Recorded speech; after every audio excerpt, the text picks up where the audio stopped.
Did you just strike me in this courtroom? The silence shattered, gasps, chairs scraping, a pen hit the floor. He blinked, confused, defensive, already cornered. I didn't know. Finish that sentence carefully. I thought you weren't in your robe I didn't recognize. That's not what I asked. I leaned in, calm, unforgiving. Did you strike me? A beat, a breath, a pause too long. Yes, he finally said it. And that right there was when the power shifted. Not when he hit me, but when he admitted it out loud on record. That he struck a black female judge. In open court. Have you ever been judged, abused by authority, discriminated against, or had your dignity and self-worth completely stripped away? Let me tell you my story, a story that somewhere in this world still happens far too often. Leave a comment with the number 9 so I know you're with me and ready to hear what I have to share. And don't forget to like this video and subscribe so you won't miss any of the intense moments ahead. If you're deaf or have trouble hearing, please turn on the subtitles. We created them, especially for you because you matter. This is Radio from Hine, the #1 YouTube channel for justice and equality for everyone standing strong against racism and discrimination. Wishing you a peaceful day. They say silence is the loudest sound in a courtroom. I remember that silence, not the dignified kind that comes when the judge enters or the tension before a verdict. No, this one was raw, sharp, the kind that cuts clean through bone, because 5 seconds before it, a white cop slapped me across the face. Open palm, full force, in front of at least 20 people, and not a single soul moved. It wasn't chaos. It was worse. Stillness. The kind that makes you feel like you're not real, like you've slipped out of your own body and you're floating above it, watching something unspeakable happen to someone who looks like you. Except I wasn't a bystander. I was the one who got hit. And 5 minutes before that, I was invisible to him. Let me tell you how it happened. That morning started like every other early cold coffee, 2 aspirin for the chronic tension that comes with wearing a robe for a living. I parked my car behind the Eastford Municipal Courthouse and walked through the same side entrance I'd used for years past. Security past the portraits of judges who never looked like me, past the smell of old paper and fresh polish. I wasn't in my robe yet. That part matters. I walked into courtroom 2B with my docket folder tucked under one arm and my reading glasses hanging from a chain around my neck. That was when I saw him, Sergeant Ryan Coyle, already standing at the prosecution table like he owned the damn building. The defendant, a black kid couldn't have been more than 16, sat hunched beside a public defender who looked like he hadn't slept. Just another juvenile arraignment according to the docket: vandalism, spray paint, property damage. But Coyle, he was already puffed up, voice loud, eyes hard, talking down to the clerk like she was interrupting his important day. Important day. I don't have all morning, he barked. Let's get this started, I said, calm as ice. Then I suggest you make time. He turned to me, blinked like I was a speck of dust, didn't ask who I was, didn't care. You here for the defense? He asked, smirking. I didn't answer. I walked past him, set my folder on the side table and started flipping pages. He didn't like that. I heard his boots before I saw his shadow. I said, I'm talking to you. And then he hit me. There was no wind-up. No warning, just the sound of skin cracking skin. My head jerked sideways. My vision blinked white for half a second. My ears rang. I tasted metal. And then, that silence. I didn't touch my face, didn't flinch. I just turned slow and steady and looked at him. He blinked. Once, twice. Like he couldn't believe what just happened. Like maybe his hand had acted on its own. But then came the words, you people need to learn some respect. There it was. Not just a slap, a sentence. A sentence he'd spoken before, one he probably used like punctuation in every poor black neighborhood he ever patrolled. Behind him I heard someone whisper, "Oh my God." Another voice shaky. "Is she okay?" But no one stepped in. Of course they didn't. To them, I was a woman in business, slacks and a blouse, hair-pinned, no robe, no gavel, just another body. Just another black woman who wasn't moving fast enough for a white cop's liking. That was when I saw the fear start to flicker, not in me, in him. Because I didn't cower, I didn't yell, I didn't even step back. I stepped forward one pace, then another. That courtroom wasn't filled with sound, but it was filled with something heavier. Weight, history. Memory. Coyle looked around like he was waiting for backup. No one came. He didn't know what he'd just done, not yet. But he would, because I wasn't the clerk. I wasn't a bystander, I was Judge Selina Ward. And he didn't just hit a woman, he hit the law. The first thing I heard after the slap was the whisper of my own breath. The second was the click of my heels. 3 steps. That's how long it took for the room to remember who I was. The clerk, Bailey Cross, bless her, had her hand over her mouth. Her eyes darted between me and Sergeant Ryan Coyle like she'd just watched someone punch God in the face. The court reporter's fingers hovered mid-air, jaw locked, chest puffed, trying to stare me down. It didn't work. I walked to the bench. Didn't run, didn't announce myself. I just climbed the steps, turned around, and reached for the robe. It was folded neatly over the chair. I slid my arms into the sleeves like armor, tied the belt, buttoned the top clasp. Only then did I speak Sergeant Coyle. His head snapped up. He blinked. Once, twice. It's the title. Did you just strike me in this courtroom? The silence, stairs scraping. Someone dropped a pen. His mouth opened, but nothing came out. I took my seat behind the bench, leaned forward, spoke low and steady. I asked you a question. He shifted his weight, eyes jumping between the clerks, the walls, the boy he'd arrested anywhere but me. I didn't know he stammered. Finish that sentence carefully. I thought you weren't in your robe. I didn't recognize. That's not what I asked. I stared him down. My question is simple. Did you or did you not strike me? His voice dropped defensive now. I didn't mean to. That's not an answer. Bailey's voice cut in small but clear. Recording devices are active. You're again on the record, yes or no? Did you strike me? A long pause. Yes, he finally said through gritted teeth. And that right there was the moment the power shifted. Not when he hit me, not when I put the robe on, but when he said it out loud. He thought saying it would diminish it, that somehow admitting it with that smug, clipped tone would water it down, make it go away.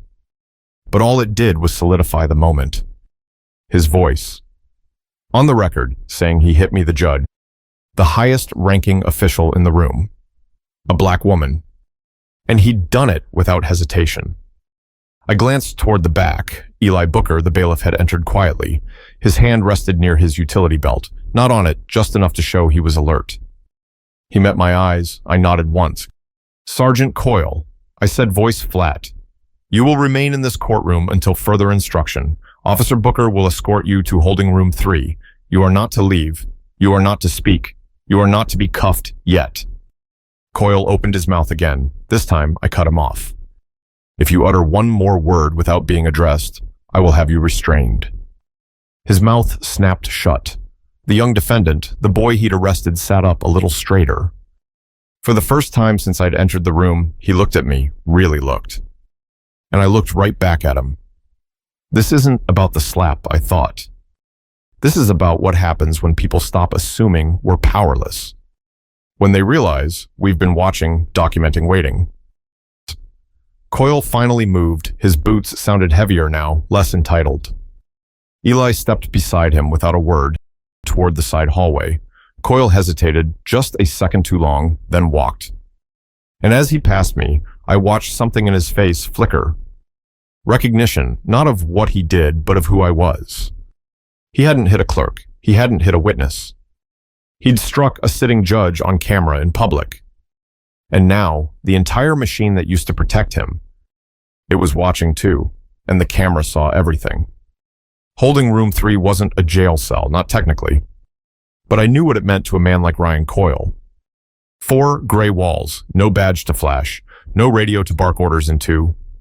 Just silence, and the growing realization that the power he wielded so easily outside that door didn't reach past its frame. Back in courtroom 2. B. The air was still razor thin. Everyone was quiet, but not calm, afraid to breathe too loudly. afraid to interrupt whatever was unfolding. I turned to Bailey Mark, the record time, date identity of involved parties, incident physical contact open-handed, slap between on-duty Sergeant Ryan Coyle and presiding Judge Selina Ward. She nodded once, shaky but steady marked. The boy at the defense table sat frozen. His public defender leaned over and whispered something, probably about filing for dismissal. I didn't blame him. After what just happened, the arrest had no leg to stand on, but that wasn't what I was focused on. I was focused on what Coyle had said, I didn't recognize you. And then worse, you people need to learn some respect. I'd heard that before. Maybe not in those exact words, but I'd heard it in courtrooms where attorneys talked over me. In meetings where white colleagues explained laws I'd been practicing longer than they'd been licensed. In elevators where I was mistaken for admin staff. And in every moment, I didn't push back. A part of me hardened, built a wall, told myself, pick your battles. But today the battle picked me. I stepped off the bench. The room followed me with their eyes like I was gravity itself. I walked slowly down the aisle and into the hallway. A few journalists had gathered outside, tipped off by someone, maybe a clerk with loose lips. Maybe the energy itself had summoned them. Eastford reporters weren't known for being subtle. One of them raised a phone. I didn't flinch. Let them record. Let them see. I turned the corner, walked past the secured door. I turned the corner, walked past the secured door, and entered holding room 3. Coyle was sitting in a plastic chair, elbows on knees, staring at the floor like it might open up and swallow him. When I walked in, he looked up, no salute, no apology. Just that same simmering resentment. I sat across from him, no desk between us, just air.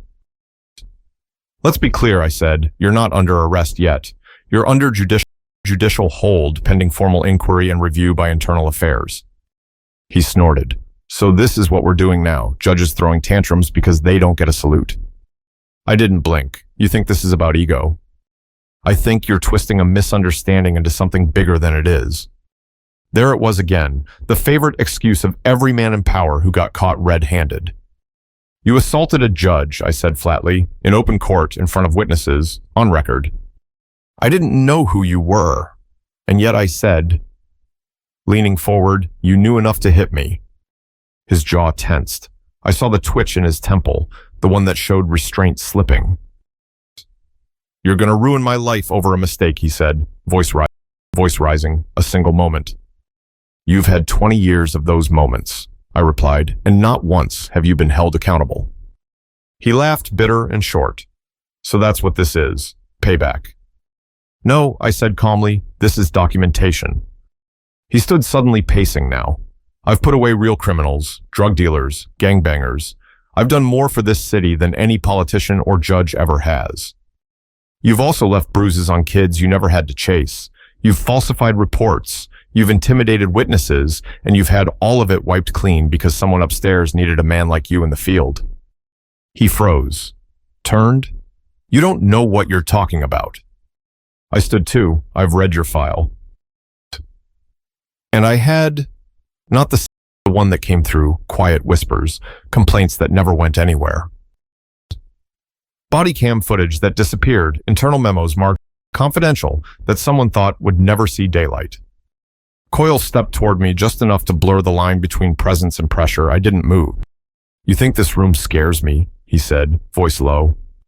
No, I answered. I think the cameras do. He looked up, eyes darting to the corners of the room where 2 red lights blinked silently. Recording, broadcasting, remembering. That's when it hit him, not just what he'd done, but how far it would go. This wasn't some backroom scuffle. This wasn't a union grievance. This was on record. And now, so was he. Put him in holding. I'd said no cuffs yet. After they moved Coyle to secure holding, I returned to chambers. I didn't sit, I couldn't. The adrenaline hadn't faded, just shifted. My cheek still pulsed faintly from the impact, but it wasn't the sting that kept me standing. It was the questions. How many people had he hit before me? And how many times had the system looked away? Bailey, I called out. My clerk appeared in the doorway, lips pressed tight, hands trembling just enough to betray how shaken she was, but her voice was steady when she answered. Yes, Judge. I want every disciplinary report tied to years, complaints, incident write-ups, anything that even smells like misconduct. She hesitated. From our records, or start with what we have, then pull what's been sealed. I know we don't have full access to IA files, but I want to see the cases where his name was on the arresting officer line, especially ones with suppressed evidence. Bailey nodded and turned to leave. I stopped her. And check if ADA Marcus Wynn was involved in any of those prosecutions. That made her pause. Wynn, she asked. I nodded. Just a hunch. Actually, it wasn't a hunch. It was a memory. 3 years ago. A juvenile trial that made my skin crawl. Kid walked into court with a busted lip and a public defender who didn't even know his last name. The arresting officer was Coyle, the prosecutor Marcus Wynn. I'd flagged the inconsistency in the report. Body cam footage went missing. A plea deal got pushed through within a day, and I remember Wynn shaking Coyle's hand like they'd just closed on real estate. I'd buried that moment under paperwork and fatigue. I didn't have the strength to chase shadows back then. But today, I had blood on my robe and a recording to back me up. Bailey returned an hour later with 2 red folders and a look I recognized all too well, controlled outrage. She handed me the top file. 3 complaints filed in the last 7 years, she said, all involving use of force, 2 against juveniles, 1 adult. None resulted in suspension or even formal inquiry. Let me guess. I said flipping pages, dismissed due to insufficient evidence. Worse, she said, dismissed because the footage wasn't submitted in time. The reports say the cameras failed. I stared at the dates. 2 of them were filed within months of each other. Both involved boys under 18. One of the names I knew, Tyler Green. A freshman at Eastford High. He'd testified once in court, barely spoke above a whisper, said his ribs ached from falling on the stairs. It wasn't a fall. It was Coyle. The second folder was thinner, sloppier, like someone had scrubbed it on purpose. Wynn's name showed up 3 times, each instance tied to a decision not to press charges. Each time the arrested individual had filed a complaint, and each time the complaint vanished before review, Bailey leaned in. There's something else, she said. Voice low, I pulled internal logs. One of the sealed complaints filed 2 years ago was flagged for deletion.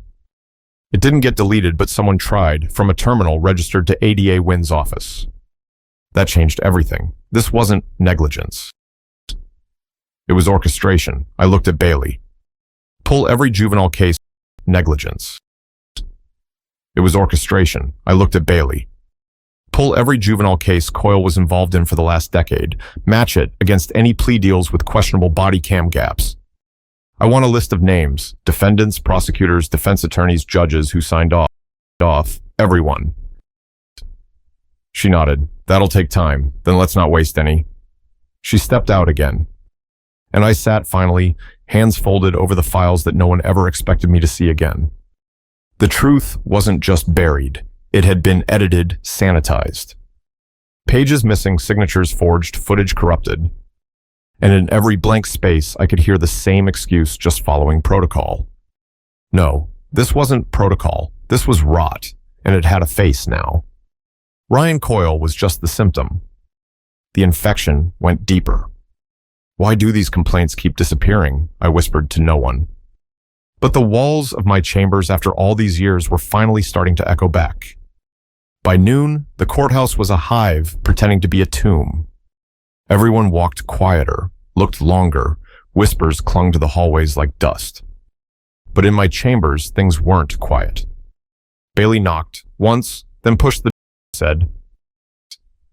I looked up from the notes I'd scrawled in the margins of Coyle's file, names, dates, red flags. Everything that used to feel like coincidence was now looking back at me in sharp, angry ink. Send her in. Agent Maritza Valles walked in like someone who didn't need permission, but respected it anyway. Slim, build-cropped black blazer, no jewelry, no smile, just eyes that had seen too much and stopped pretending otherwise.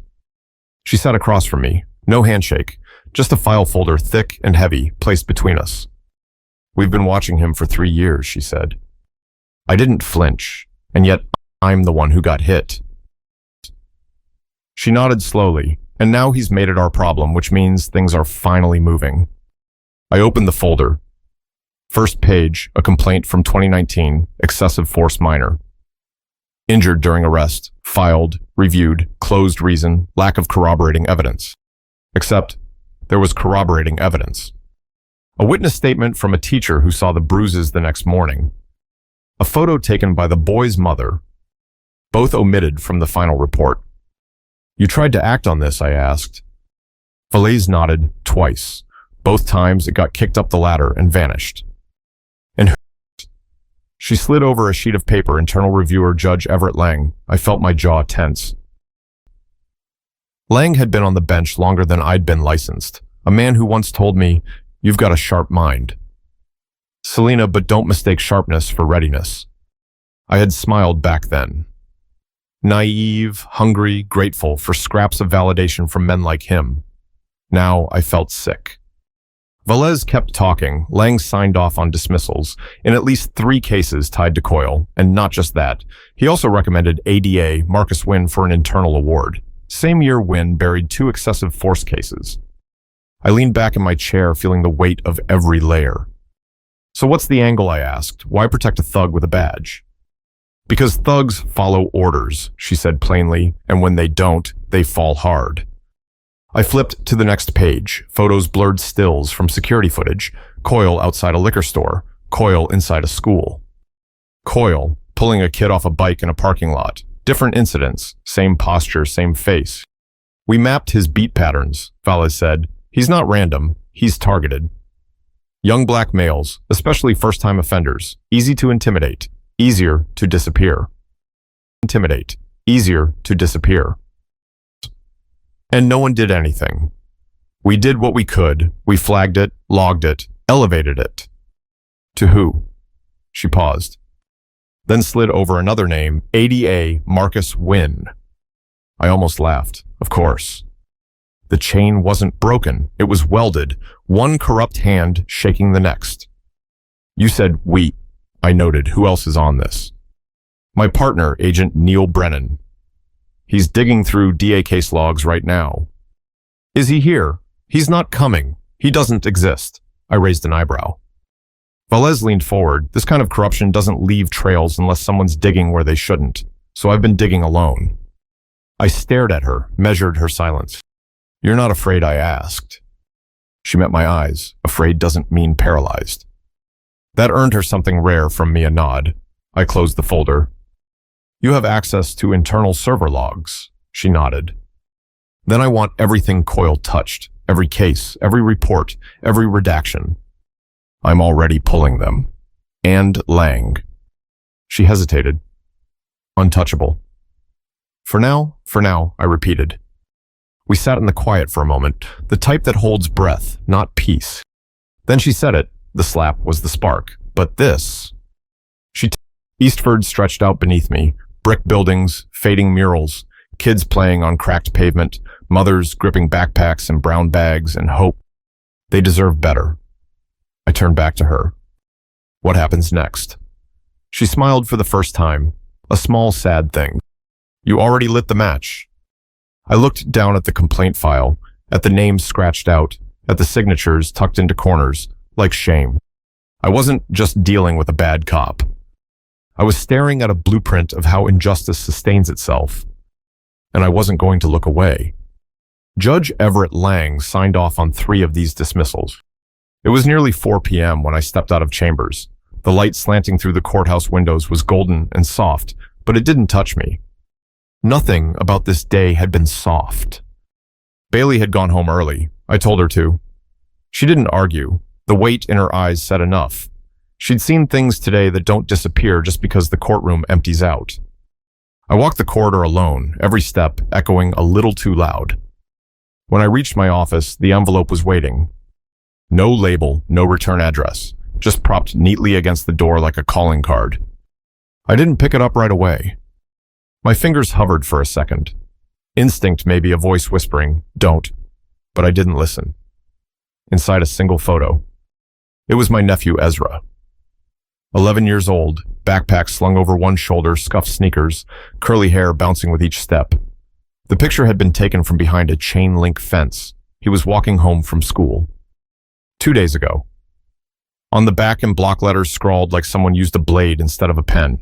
Stay in your lane. I didn't blink, didn't gasp, didn't scream. But something inside me shifted hard and final. Like a door that had been cracked open was now kicked off the hinges. I walked to my desk and set the envelope down. Then I picked up the phone. Get me the U.S. Marshals. Not police, not internal affairs, not anyone who might already be compromised. No more maybes. Within the hour, I had a meeting set with a senior marshal from the regional office, and I didn't wait for it to start making calls. I rang Carter first, my old friend, my court bailiff, and the only person I trusted without condition. He answered on the second ring. Judge, Ezra's coming off his school route. I want him pulled. Quietly, and I want eyes on my sister's house, trusted ones. There was a beat of silence. Then, how bad is it? I looked down at the photograph again. They didn't just threaten me, Carter. They followed him, watched him. Took this picture. They want me to feel it. I'll handle it. I didn't thank him. I didn't need to. He knew. After hanging up, I turned the lights off in my office and sat in the dark. I needed to think. They weren't just trying to intimidate me. They were escalating, testing how far I'd go, how much I'd risk, what I'd give up. And I knew what this was. This wasn't panic. This was precision. They waited until the story hit headlines, until the footage of Coyle's slap was already on the evening news, until whispers about ADA. Wind started floating through court hallways. And then they hit back, subtle, clean, effective. A photo, a child, a message. But they made one miscalculation. They thought I was still trying to protect myself. They thought I still had something to lose. But I'd already lost the illusion, the lie I used to tell myself that the system could be fixed from within, that if I kept my head down, kept quiet, followed the rules long enough, I could bend it toward justice. I don't believe that anymore. I stood and walked to the wall where my law degree hung framed behind glass. Harvard class of '98 honors, the kind of paper that once meant everything to me. Now it just looked like ink. Beside it was a photo of my first day on the bench. I was smiling too wide, back straight, eyes bright with something that almost looked like hope. I remembered the moment, the shoes I wore, the way my mom whispered, "Don't forget who you are," in my ear before I left the house. And I remembered what Judge Lang said that day, not to swing it like a sword. But he was wrong. Sometimes the robe is the sword. Sometimes it's all you have. The intercom buzzed. "Marshal Abrams here to see you, Judge," said the receptionist. I clicked the speaker, "Send him in." As I stood to greet him, I tucked the photo back into the envelope and slipped it into my drawer. Not because I wanted to forget it, but because I wanted to remember exactly where it was when this started. The day they made it personal. This just became personal. And try. I sat at my kitchen table long after midnight, hands wrapped around a coffee cup. Gone cold, the house silent except for the hum of the fridge and the low creak of settling walls. Eastford outside was still but not safe. Not for me, not for Ezra, not anymore. The marshal had done his job. Security plan in place. Ezra pulled from his usual school route, my sister's home under silent surveillance. I'd done everything right, everything by the book. But the book had never been written for people like me. So I opened a new one, not on a laptop, not in a government file. In a leather-bound journal I'd kept buried in a locked drawer for years. Inside were names, dates, half-remembered conversations. Smirks I'd seen exchanged across courtrooms, whispers in elevators, dismissals that never sat right, plea deals pushed through too fast, victims who looked like me, perpetrators who didn't. I hadn't written those entries thinking I'd use them. I wrote them to survive. Documentation is survival. That's what every black woman in power learns sooner or later. You write it down, you record, you remember, because no one else will. I flipped to a page dated 6 years ago. I'd written it after a closed-door conference in Judge Lang's chambers. He'd just reversed a suppression motion I'd signed, one that would have thrown out coerced evidence. The defense attorney, young, brilliant, underfunded, had fought like hell. I backed him. Lang didn't. That day, Lang had looked at me with the calm arrogance of a man who believed in his own immunity. "You're not here to make waves," he said. "You're here to last." And I had nodded, God help me. I'd nodded. But I remembered. And I wrote it down, every word, because even then, a part of me knew the storm was coming. I just didn't know when. Now, I did. I turned the page and kept going, writing names I'd circled in my mind for years, cases I'd questioned, but let slide because I didn't have the proof, or worse, didn't have the strength to challenge the machinery behind them. Until now, I paused at the name Marcus Wynne. I underlined it once, twice. ADA, Golden Boy of Eastford's justice system. Quick with a quote for the news cameras, slow with discovery documents when they threatened his conviction rate. I remembered a trial 2 years back, a 16-year-old charged as an adult. Coyle was the arresting officer. The kid's mother said her son came home with a concussion. Body cam footage was conveniently unavailable. Wynne pushed for 25 years. The judge presiding Lang. And I sat in the back of the courtroom that day, watched it all, did nothing. I closed the journal. Then I stood, walked to the bathroom, and looked at myself in the mirror. Same face, same robe folded over the chair in my room. But something in my eyes had changed. The part of me that wanted to believe in institutional loyalty, it had burned. All that was left was clarity. This wasn't just about Ryan Coyle. It never was. He was a piece of blunt instrument used by sharper ones. The rot didn't start with his slap. It started in closed chambers and late-night calls, in the nods of men like Lang and Wynne, who believed they'd built something unshakable. But I'd seen what happens when you pretend silence is safer than confrontation. It doesn't protect you. It isolates you. And eventually, it kills you. So I picked up a pen and kept writing. A list of everyone I remembered who benefited while others bled. I wasn't sure what I'd do with it yet, but I knew one thing. I wouldn't let them write the ending to this story. Not this time. Because the robe, it isn't bulletproof. But it sure as hell can be flammable. I let them get away with too much for too long. The call came just after dawn. No caller ID, no number, just a blank screen and a buzz that felt more like a warning than a ring. I answered without thinking. "Hello?" The voice was male calm. Southern polished in a way that wasn't born but bought. "You've made quite a bit of noise, Judge Ward." I didn't respond. "I understand the impulse," he continued. "You were disrespected. You were struck. That's unacceptable." He paused, as if waiting for me to agree. I stayed silent. "But what you're doing now? The digging, the lists, the calls. That's not justice. That's destabilization. Still silent." He sighed like a disappointed mentor. "You've forgotten how fragile these institutions really are. What you're pulling on isn't a thread, it's a foundation. And if you keep pulling, it will collapse." I spoke, then calm crisp. "That's the idea." The silence on the other end cracked for half a beat. Then, "This isn't a threat, Judge. Consider it a reminder. You start naming names. We start pulling threads on your family. I don't intimidate easily. We're not asking you to be afraid. We're asking you to be smart." He didn't hang up. He waited. He wanted me to say it, to concede, to fold, to retreat. But I didn't. I slowly, deliberately ended the call. Then sat in my chair, let the weight of it settle. He didn't say his name because he didn't need to. People like him don't speak for themselves. They speak for systems. They don't knock on doors. They move through them. They don't threaten you outright. They whisper your obituary and expect you to write it. I picked up my phone and texted Carter Track that number quietly. Then I called Agent Velez. She answered on the first ring. "I assume this isn't a check-in," she said. "I just got a call from who?"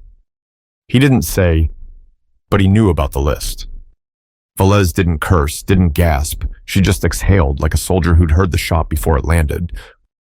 "We figured this might happen," she said. "No, you figured they'd try to discredit me, not threaten, escalate it, trap it." There was a pause. "You want to bait them?" "I want to draw them into the light." Velez hesitated. "That's a dangerous game. I'm already in it." We made plans, secure transfers of evidence, external backups, emergency contacts. We knew the system was compromised. There was no trusting firewalls built by the same people who'd lit the match. After I hung up, I sat at the edge of the bed rubbing my temples. The sun had barely touched the blinds, but the weight of the day was already pressing down. Then another buzz, text message, no name. Just 5 words, nice house in Coldwater Bluff. I stared at it for a second, not breathing. That was my neighborhood. Second message came 3 seconds later. Does your nephew still bike home alone? My blood went still. I stood, walked to the window, pulled the curtain back. Street was empty. Too empty. I called Carter again. No hello? Pull. Ezra. Now, I said, bring him here. Tell my sister not to ask questions. Don't use your phone. Go in person. You got another one. 2. They know the neighborhood, copy that. I hung up and stared at the phone.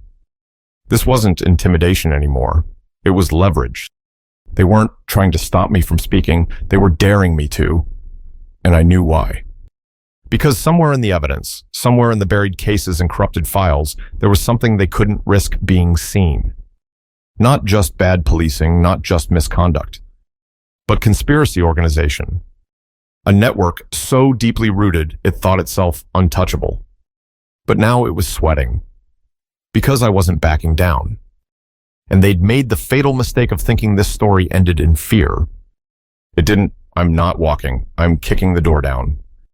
By noon the next day, the courthouse looked less like a building and more like a battlefield waiting to happen. Satellite vans lined the curb. Camera crews angled for shots of anything that moved.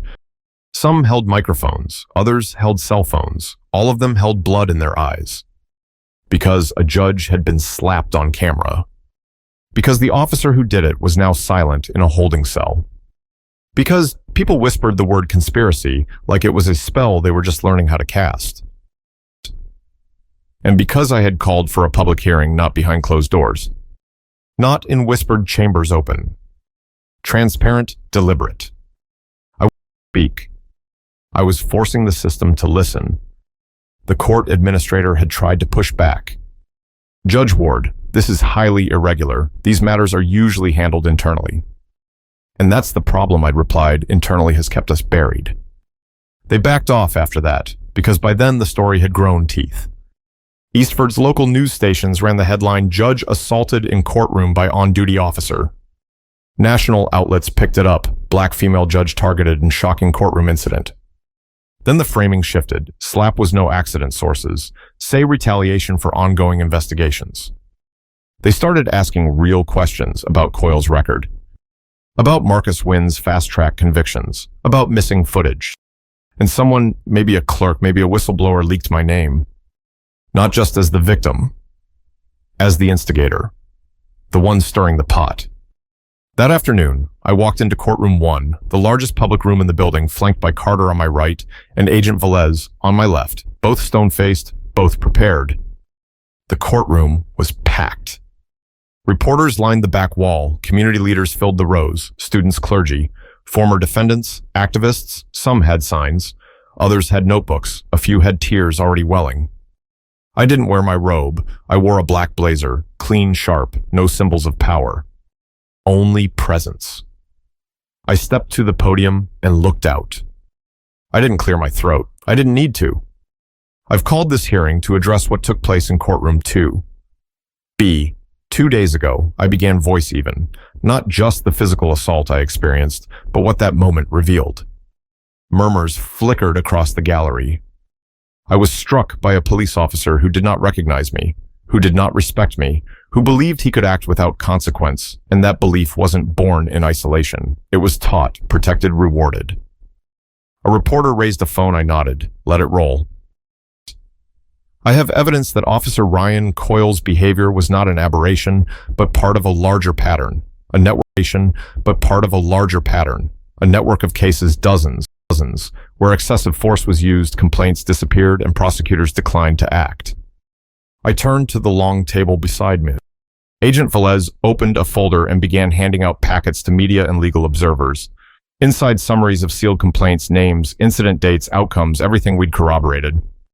Many of these cases were tied to the same prosecutor I continued ADA, Marcus Wynn, a man who has built his career not on justice, but on silence. Gasps, pens, scratching, cameras, clicking faster now. And these dismissals, these systemic failures, were often signed off by Judge Everett Lang. Dead silence. I let it sit.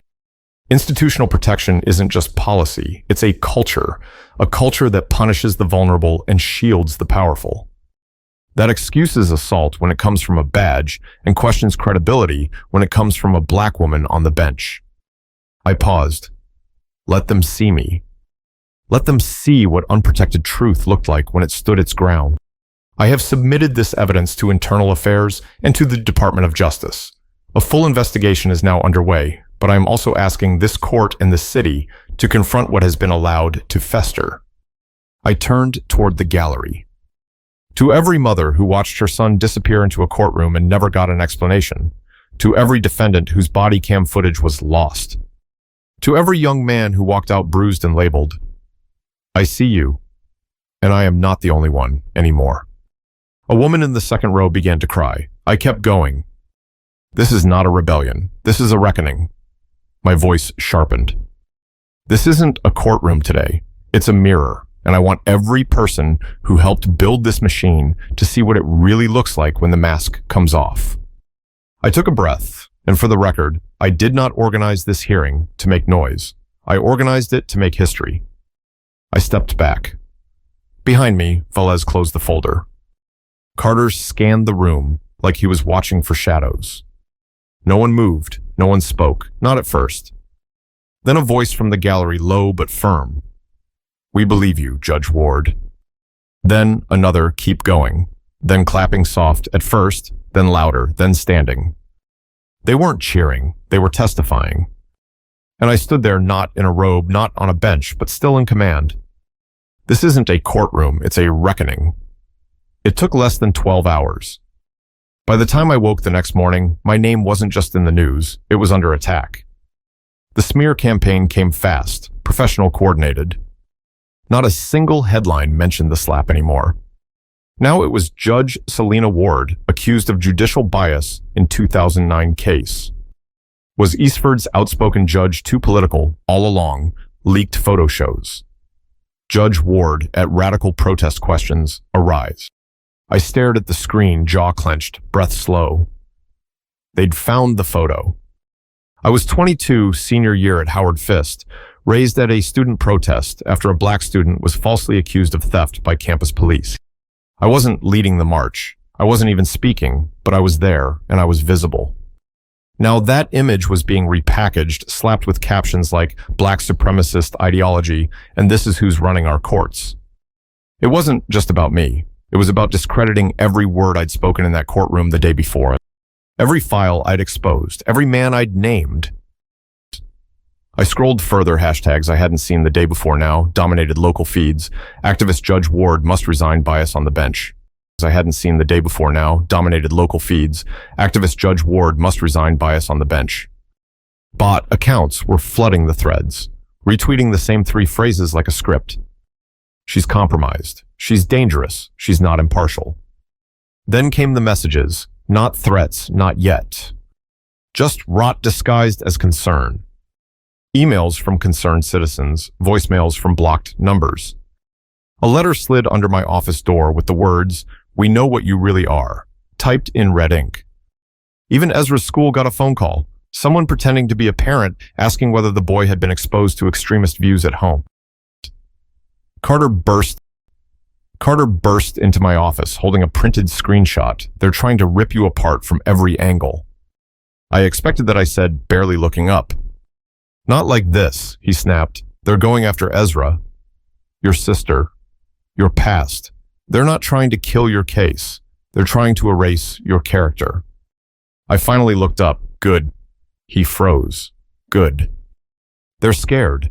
You don't smear someone unless their truth threatens your lie. He sat down. Hard. So what now? I turned my laptop toward him. I had a document open, my speech for the press conference I was planning. You still giving it? He asked, after all this. No, I said I'm rewriting it. He raised a brow. Into what? Into a torch I kept typing. Because this was never just about Ryan Coyle or Marcus Wynn or Judge Lang. It was about the machine, and now the machine had gone from quiet suppression to open war. They thought I'd retreat, that I'd drown under the flood of doubt and distortion. But I don't drown. I rise and I speak louder. I opened another file, my journal. The one I'd started years ago. The one I was finally using. I added a new entry day one of the fire. Notes. Media blitz started overnight. Political operatives behind hashtag coordination. Suspected leak from within courthouse staff. Ezra's school targeted goal is clear erode credibility before federal investigation gains traction. I saved the entry and emailed a copy to Velez. Carter looked over at me, something unreadable in his eyes. Half worry, half awe. "You're not blinking," he said. "No," I replied, "because I know what they're afraid of." He waited. "They're not afraid of what I did," I said, voice low. "They're afraid of what I know." He didn't say anything after that. Just nodded once and stood guard at the door like he always had. Outside the courthouse press room buzzed with anticipation. I could hear camera crews shuffling muffled voices through the walls, someone testing a microphone. They were waiting for me to flinch, to break, to fold under the weight of my own history. But what they didn't understand is that I've carried this weight all my life. It doesn't crush me, it grounds me. I stood, smoothed the front of my jacket, and walked toward the fire. They're not scared of what I did. They're scared of what I know. He was already gone by the time the press conference ended, Ryan Coyle. Pulled from holding by a phantom order that didn't exist on paper, escorted through a back hallway in plain clothes, no cuffs, no badge, just a duffel bag slung over one shoulder and a cold silence wrapped around him. The system he'd served for 2 decades wasn't turning on him. It was using him one last time. He didn't ask where the car came from, didn't question the man in the gray suit who tossed him the keys and a burner phone, just drove. He had cash, a loaded Glock, a location. He also had rage. It pulsed under his skin, hot and wild, burning through every breath. They were making a spectacle of him. After all he'd done, all he'd covered up, all the dirt he'd buried on their behalf. And now he was expendable. He parked in a concrete garage in downtown Eastford, half lit, half empty. Just the kind of place where men like him waited to disappear or to make someone else disappear. He opened the trunk, unzipped the bag, checked the weapon, loaded. He wasn't going down quiet. He never had. He took a breath, and then he heard it. A single voice, Sergeant Coyle. He turned fast, gun raised. 4 figures emerged from behind parked cars, slow and deliberate. Not Eastford PD, not goons in suits, U.S. Marshals. No shouting, no warnings. Just one command. Put it down. Coyle froze. For the first time since this all began, there was no bluff left to play. No call to make, no favor to cash in. He looked at the Glock in his hand, like it might explain how he got here. Then he dropped it, bag hit the ground next. Then his knees, the concrete echoed with the sound of surrender. Back at the courthouse, I got the alert at 3:14 p.m. Coyle in custody unarmed. No resistance location, Fulton Street garage. Marshals, confirm secure transport in progress. I didn't smile. There was nothing satisfying about it. Just confirmation that the system could no longer shield him. That the storm I'd walked into was finally breaking over someone else's head. Agent Valles entered my office 5 minutes later, file in hand, expression unreadable.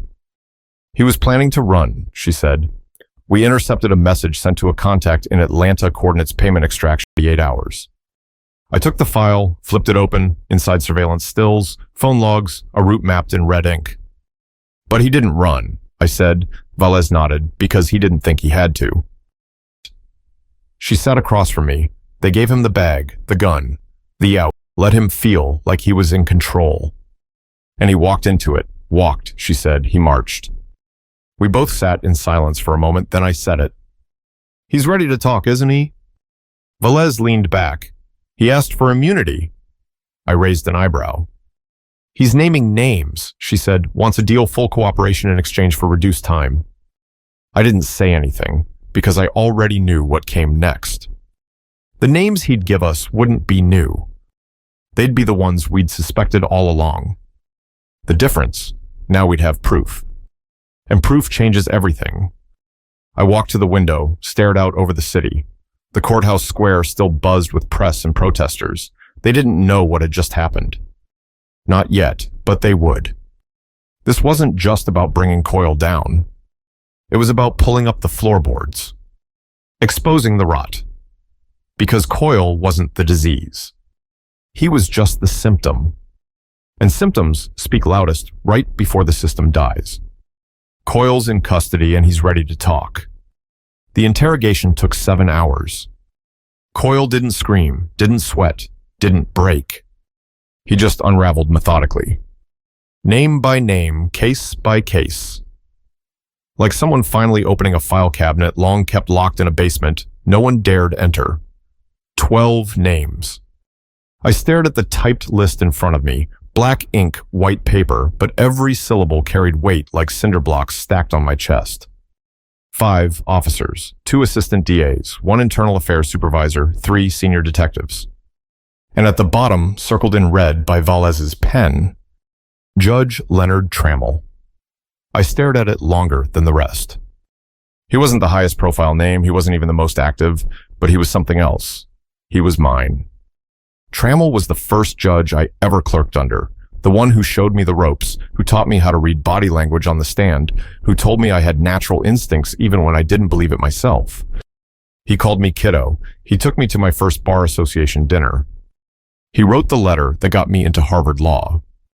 And now his name was on a list of men who protected Ryan Coyle.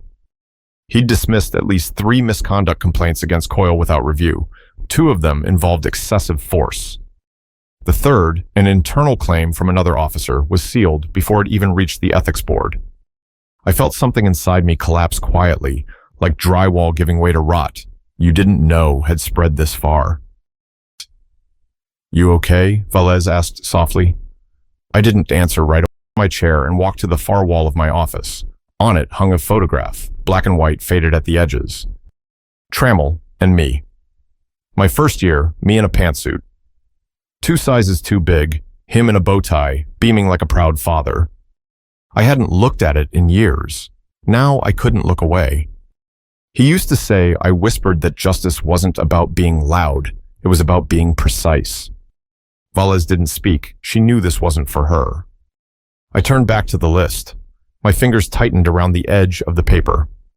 What else did Coyle say, I asked. He says they groomed him, she replied. Not in those words, but that's what it was. Early wins, quiet dismissals. Slaps on the wrist, followed by handshakes in the hallway. They didn't need him to be clean. They needed him to be useful. And when did he stop being useful? The moment he slapped a judge in front of a camera. I sat back down. The room felt colder now. Like the lie I'd been standing on for years had finally cracked beneath my heels. I flipped the list over, wrote one word in red ink, expose. Not prosecute, not punish, expose, because exposure is permanent. Once you bring rot into the light, it can't pretend to be order anymore. I picked up my phone and called Carl. Bring in every sealed case Trammell signed off on between 2010 and 2018. I want the transcripts, the motions, everything. You found something, I found someone. He didn't ask who just sat on it. When I hung up, Valez leaned in. There's more. Of course there was. We traced a pattern in the prosecution records. She said every defendant in Coyle's high-profile arrests got pushed toward plea deals. Most of them were black, all of them under 25. Most of them had no prior record. She opened a folder, laid out a photo. A kid 17. Wyatt recognized him.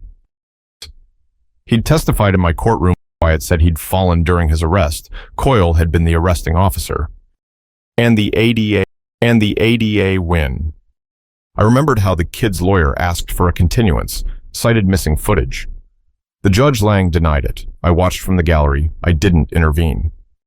Back then, I didn't think I had the authority. Now I knew better. I circled the kid's name. then flipped the list over and wrote, "For the ones who didn't get a podium." This wasn't just my fight anymore. It never was. But now it was mine to finish. Velez stood. "I'll prep the files for DOJ." I nodded. "And call the ethics board. I want Trammell's judicial record under review by tomorrow." She paused. "You sure you're ready for that?" "No," I said. "But I'm not backing down because someone I respected turned out to be a coward in a robe." I took the list, folded it cleanly, and placed it in the journal I no longer hid. Then I whispered more to myself than anyone. If you mentored me to keep me silent, you chose the wrong girl. The retaliation came within 48 hours. Officially, it was a judicial ethics review. Unofficially, it was a hit job. The State Review Board claimed an anonymous concern had been filed regarding my conduct, accusations of bias, improper statements from the bench, alleged inappropriate relationships with federal investigators. I read the notice 3 times, then set it down without a word. Carter stood across from me, arms crossed, jaw tight. "They're throwing everything they've got. And none of it will," I said flatly. "That's not the point," he shot back. "It doesn't need to stick. It just needs to smear, enough to make you look compromised before the DOJ can move." I didn't argue, because he was right. They couldn't silence the truth, so now they were trying to silence the messenger. And the first tactic in that playbook was always the same. Force the resignation, frame it as honorable, discredit her just enough to blur the facts, then bury the story beneath legalese and procedural fog. But they didn't know me, not really. Because I wasn't stepping down, I was stepping forward.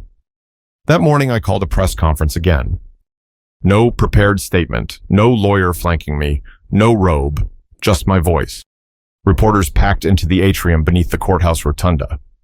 Microphones aimed like weapons, lights cutting shadows across my face. I stood in the center and looked them dead in the eye. "I've been informed that a complaint has been filed against me." I began. The nature of the complaint is vague. The timing, however, is not. Flashes, scribbling tension thick enough to cut. In the past week, I exposed 12 names connected to a systemic pattern of judicial abuse. I presented evidence, I called for accountability, and now, coincidentally, I'm being investigated. I let that word hang, coincidentally. Let me be clear, this is not a resignation speech. This is not a retreat. This is a line in the sand. A few murmurs rippled through the crowd, but I kept going. I will cooperate with any legitimate inquiry. I will submit to transparency, but I will not, under any circumstances, allow this process to be hijacked by the very system it's meant to confront. That's when I pulled out the red file, thicker than before, stamped with federal classification. This file contains over 70 pages of sealed complaints, internal memos, and suppressed evidence. It has been submitted to the Department of Justice and the U.S. Attorney's Office. Copies are secured off-site. Attempts to silence me will not erase what's in here. Then I stepped back from the podium and spoke directly not to the media, but to the ones behind the smear. To those who think this performance will make me blink, I didn't become a judge to wear a robe and smile. I came here to see justice done, and if the only way forward is to burn the bridge behind me, then light the match. Agent Velez stood near the back, arms folded, nodding once. Carter stood beside me, eyes sharp, nodding once. Carter stood beside me, eyes sharp, unreadable. I could feel the weight of the city pressing in. Half of them watching in awe, the other half waiting to strike. Let them. Because I had one more card to play. I handed the red file to the DOJ representative standing at the edge of the crowd. Let them see it. Let them choke on the truth they tried so hard to bury. That afternoon, a second notice arrived, not from the ethics board, from the governor's office. They'd opened an emergency panel to review the conduct of Judge Selina Ward, pending her involvement in federal investigations. It was the final move, the nudge toward voluntary resignation. Carter watched me read the letter in silence. Then he said, "If you walk now, they'll spin it as guilt." I smiled. "Then let's give them something they can't spin." I called another press conference, this time on the courthouse steps. The sky above was gray. Rain threatened, but never fell, a city holding its breath. When the cameras rolled, I stepped up once more. No files, no papers, just fire.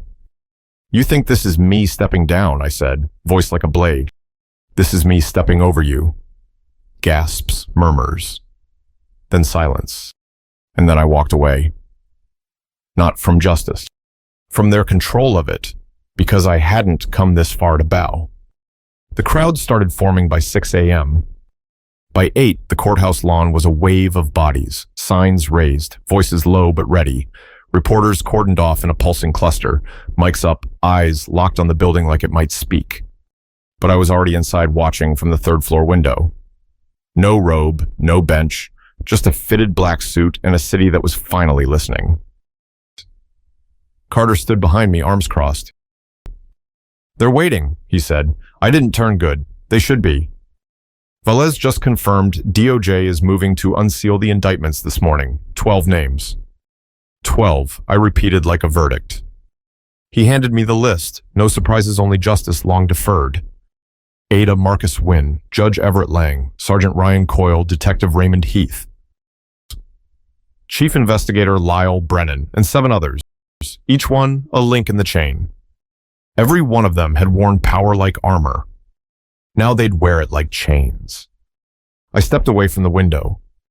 They wanted this quiet, I said. Carter nodded, and you gave them a parade, a reckoning. We walked down together, me, Carter, Agent Velez. No security detail, no smoke and mirrors. Just truth at our backs, and every step forward, cutting through history like scissors on silk. As I stepped onto the courthouse steps, the noise broke open. Chants, camera flashes, feet stomping the pavement in rhythm. It wasn't just a protest anymore. It was a movement. A woman in the front row held a sign that read, "Truth doesn't need permission." Another, "Judges shouldn't bleed to be believed." I stepped up to the mic. The crowd went still like a wire pulled tight. I wasn't supposed to be here, I began. Not here, not this loud, not this persistent. I paused, met the eyes of the people below me, young and old, lawyers and laborers, students, and mothers who'd buried sons, the system never named. They built a system designed to mute you, to scrub you out quietly, to leave your story untold. I held up the indictments, but today they don't get to write the ending. Applause erupted, but I raised my hand gently, let it fall back into silence. These are the names of 12 individuals who spent years building a wall between power and accountability. Officers, prosecutors, judges. I held the papers higher. They used authority like a shield, a weapon, a mask. One breath, 2, not anymore. I handed the documents to a DOJ official standing just off the steps. Cameras flashed. The moment captured, truth made public, process made visible. This is not revenge, I said. This is restoration. Someone shouted from the crowd, "What now?" I smiled, not soft, sharp. Now we rebuild brick by brick, case by case. I looked out at the hundreds, watching. You've waited too long for justice to whisper. I stepped back from the mic. Today, I said, voice steady voice, mine we let it roar, and roar it did. The crowd broke into cheers. Journalists came harder, louder. Names were shouted. Faces remembered. Stories shared in the open sun. They wanted chaos, but what they got was light, not the soft kind, the searing, surgical kind. The kind that slices through rot and calls it by name. The kind that tells every little girl watching that truth doesn't have to wear a disguise. And as I stood there, no robe on my shoulders, no title, shielding me, I knew. This wasn't just for me. It never had been. We are not here for justice, whispered. We're here for justice that roars. The courtroom was packed. Not with press this time, but with history. It sat on every shoulder, hummed beneath every breath, coiled itself around the silence like a serpent waiting to strike. This was federal court, marble cold metal detectors, unforgiving, no room for theatrics, no place to hide. But today the truth didn't need to hide. It had a seat at the table. I wasn't on the bench. I wasn't even called to testify, but they gave me a front row seat. I sat between Agent Velez and Carter, both of them stone-faced calm. Neither flinched as the judge entered. Neither looked away when the U.S. attorney stood. The United States, FIA Sergeant Ryan Coyle, the clerk read. Then it began. They played the footage first, no preamble, no narrative, just raw evidence. The slap. The gasp. The silence afterward that rang louder than any gavel ever could. You could feel the jury hold their breath. Then came the testimony. Witness after witness. Former defendants, court clerks, officers who had stayed silent for years but couldn't anymore. A young public defender from 4 years ago said it best. You don't fight back against the machine, you survive it. Until someone like Judge Ward makes it possible not to just survive but speak, Coyle didn't testify. He sat at the defense table, shoulders sunken, jaw tight. He looked smaller than I remembered, like the weight of every lie he'd carried had finally begun to suffocate him. The prosecution read his statement, the one he gave under cooperation, 12 names. He repeated each one line by line as part of his confession. I acted under the direction of superiors who protected me. I falsified portions of 3 arrest reports. I used force I knew was unjustified. I was never punished. When they got to Marcus Wynn's role, you could feel the gallery stir. The plea deals, the withheld evidence, the conviction quotas.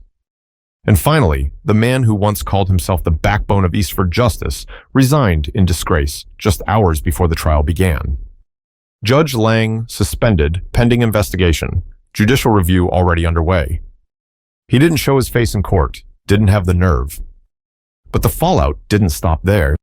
2 precinct captains stepped down, 3 senior officers turned state's evidence. Internal Affairs launched a full-scale audit of over 140 past convictions.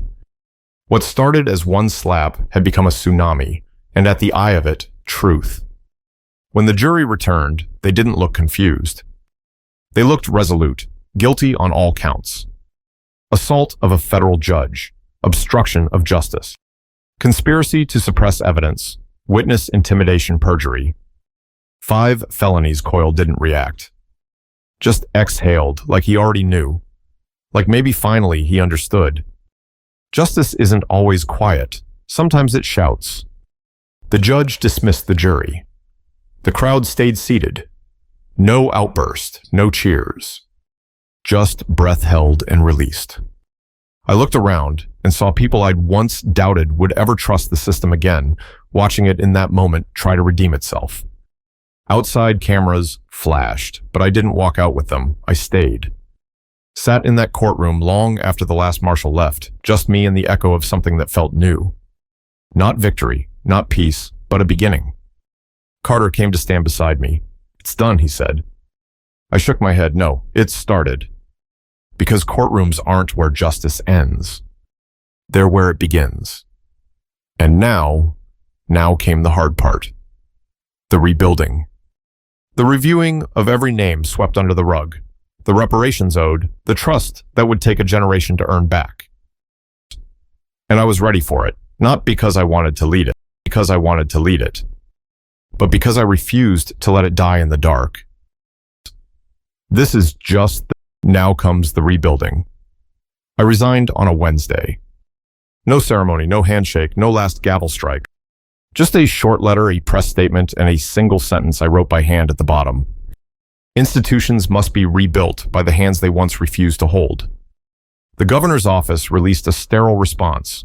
We thank Judge Ward for her service, as if I just filed paperwork and shook hands for a living, as if I hadn't bled for this bench.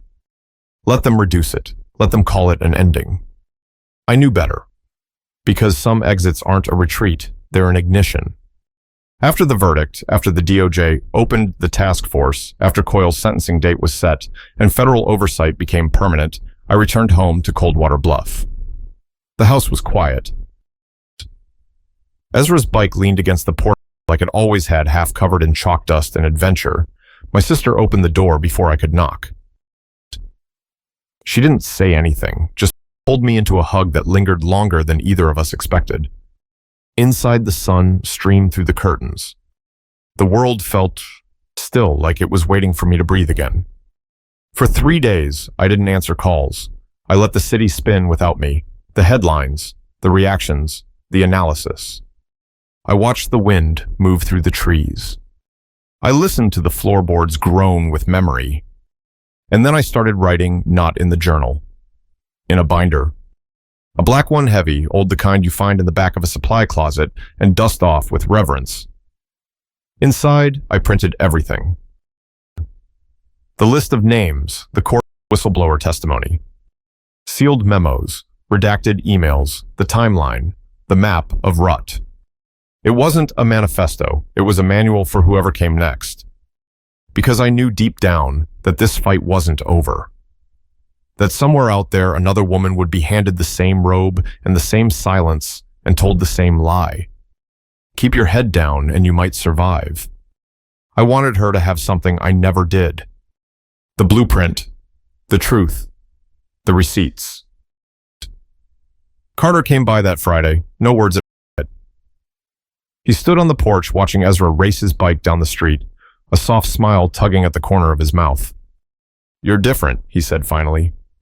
"No," I replied, "I'm just no longer pretending." He nodded. "Then they want to name the judicial conference room after you." I raised an eyebrow. "I haven't died." "Exactly," he smirked. "Weird, right?" We laughed, and for a moment I let it land. The absurdity, the irony, the fact that they'd tried to destroy me, then tried to enshrine me. But I didn't want a plaque, I wanted momentum. I stood that night in the hallway of my sister's house, flipping through the binder I'd nearly filled. I wasn't finished, not yet. There were still prosecutors to be reviewed, still families who hadn't gotten apologies, still systems pretending they weren't built on bones. But I wouldn't be the one to fix it all. I wasn't meant to carry the weight forever. Just long enough to break the lock. That weekend, I handed the binder to a civil rights lawyer out of Atlanta, a woman who'd shown up at every hearing. Quiet, relentless. I didn't give her a speech, I just said, "It's all in here." She looked at it like it was a torch, and I guess in a way it was. 2 months later, I sat on the front steps of the house, watching the sunset bleed orange across the sky. Ezra pulled up on his bike, sweat on his brow, a grin on his face. He dropped the bike and ran straight up the steps. "Auntie Selina," he shouted breathless, "they showed you on the news again." I smiled, pulled him into my arms. "Is that so?" "You made them listen," he said into my shoulder. I paused, then pulled back, looked him square in the eyes. "I made them look," I said softly. "Listening, that's still up to them." He nodded solemn in the way only children can be, understanding far more than he should have to. We sat together in silence. The city still hummed in the distance, but here it was still. I closed my eyes and let it settle in my chest. Not surrender peace. The kind you earn, the kind you bleed for. The kind that leaves a mark so deep, even the darkness can't erase it. I didn't burn the house down for glory. I did it so the next woman won't have to bleed just to be heard. What we just witnessed isn't just a story, it's a reminder. A reminder that power without accountability isn't just dangerous, it's devastating, that sometimes justice doesn't wear a robe or carry a gavel. Sometimes justice bleeds, and sometimes the most powerful thing a black woman can do is stand back up when the world expects her to stay down. Judge Selina Ward didn't just survive the slap. She didn't just expose a system built to silence her. She rewrote the terms of survival for herself, for the ones who came before her, and for the next woman who dares to walk into a courtroom knowing the odds are already stacked. And maybe that's the real lesson here. It's not about being unbreakable, it's about being unyielding. Because when institutions refuse to listen, truth has no choice but to raise its voice. And when voices like Selina's rise, the system has no choice but to tremble. This story is a dramatized narrative created for educational and entertainment purposes. It is not intended to target or defame any individual organization or institution. Its goal is to spark conversation about systemic injustice, racial bias, and the power of resistance within the legal system. What part of Selina's story hit you the hardest? Have you ever felt silenced by a system built to ignore you? Leave your thoughts in the comments. Let's keep the conversation going. Like what you heard, hit that like button. Share this story and subscribe for more powerful, raw, and unforgettable stories from the front lines of justice. Your voice matters. Let's make sure it's heard. Thank you for watching this video. Wishing you a peaceful day and see you in the next one.